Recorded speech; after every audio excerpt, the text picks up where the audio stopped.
2020 के बिहार के इलेक्शन के परिणाम कैसे थे?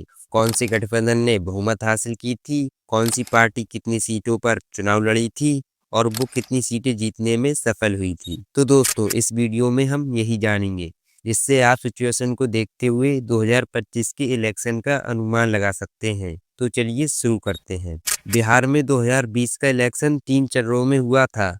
पहला चरण 28 अक्टूबर को, दूसरा चरण 3 नवंबर को और तीसरा चरण 7 नवंबर को, और इसके रिजल्ट आए थे 10 नवंबर को, यानी मात्र 3 दिनों बाद। ये इलेक्शन टोटल 243 सीटों पर हुआ था, यानी कि किसी पार्टी या किसी गठबंधन को सरकार बनाने के लिए चाहिए थी 122 सीटें। तो दोस्तों ये थी कुछ बेसिक इन्फॉर्मेशन। अब सीधे आगे बढ़ते हैं और रिजल्ट का पूरा ब्रेकडाउन आपको समझाते हैं।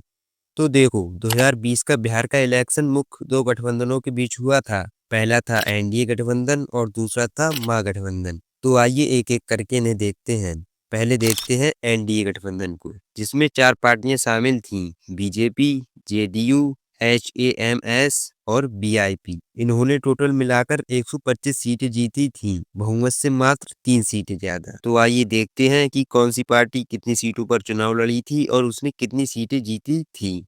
पहले देखते हैं बीजेपी को, जो टोटल 243 सीटों में से 110 सीटों पर चुनाव लड़ी थी, जिसमें से इसने 74 सीटें जीती थीं, यानी इसका विन परसेंटेज रहा 67.27 का। इसी के साथ ये इलेक्शन की दूसरी सबसे बड़ी पार्टी बनी।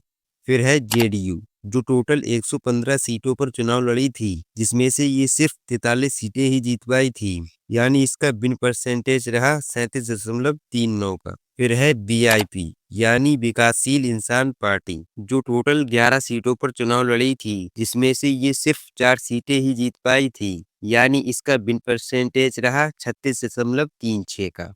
फिर है एचएएमएस, जो जीतन राम मांझी की पार्टी है। ये 2020 का इलेक्शन 7 सीटों पर लड़ी थी, इसमें से ये 4 सीटें जीतने में सफल हुई थी, यानी इसका विन परसेंटेज रहा 57.14 का। तो दोस्तों ये तो रहा एनडीए गठबंधन का रिजल्ट। और अब देखते हैं महागठबंधन को, जिसमें 5 पार्टियां शामिल थीं: आरजेडी, आईएनसी, सीपीआई, सीपीआईएम और सीपीआई-एमएल-एल, जो कि इन्होंने टोटल मिलाकर 110 सीटें जीती थीं। तो आइए एक एक करके इन्हें देखते हैं। सबसे पहले है आरजेडी, यानी राष्ट्रीय जनता दल, जो टोटल 243 सीटों में से 144 सीटों पर चुनाव लड़ी थी, जिसमें से इसने 75 सीटें जीती थीं, यानी इसका विन परसेंटेज 52.08 का रहा। फिर है आईएनसी, यानी इंडियन नेशनल कांग्रेस, जो टोटल 17 सीटों पर चुनाव लड़ी थी, इसमें से ये मात्र 19 सीटें ही जीत पाई थी। इसका विन परसेंटेज रहा था 27.14 का। फिर है सीपीआई-एमएल-एल,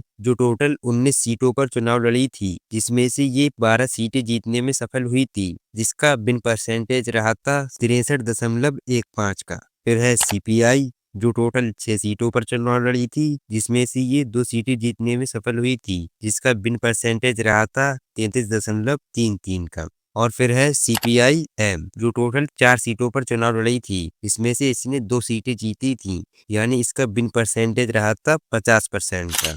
दोस्तों अगर इन दोनों गठबंधनों की सीटों को जोड़ दो तो ये 235 सीटें ही बनती हैं, लेकिन सीट तो है 243, यानी जो 8 सीटें बची वो किन किन पार्टियों ने जीती थी, आइए वो भी देख लेते हैं। तो देखो, वो 8 सीटों में से 5 सीटें एआईएमआईएम पार्टी ने जीती थी, 1 सीट बीएसपी ने जीती थी, 1 सीट एलजेपीआरबी पार्टी ने जीती थी और 1 सीट पर निर्दलीय कैंडिडेट ने जीत हासिल की थी, जो थे सुमित कुमार सिंह। तो दोस्तों ये था 2020 के बिहार के चुनाव का पूरा रिजल्ट। अगर वीडियो पसंद आया हो तो वीडियो को लाइक करना ना भूलें, और चैनल पर पहली बार आए हो तो चैनल को भी सब्सक्राइब कर लें। मिलते हैं नेक्स्ट वीडियो में। जय हिंद, जय भारत।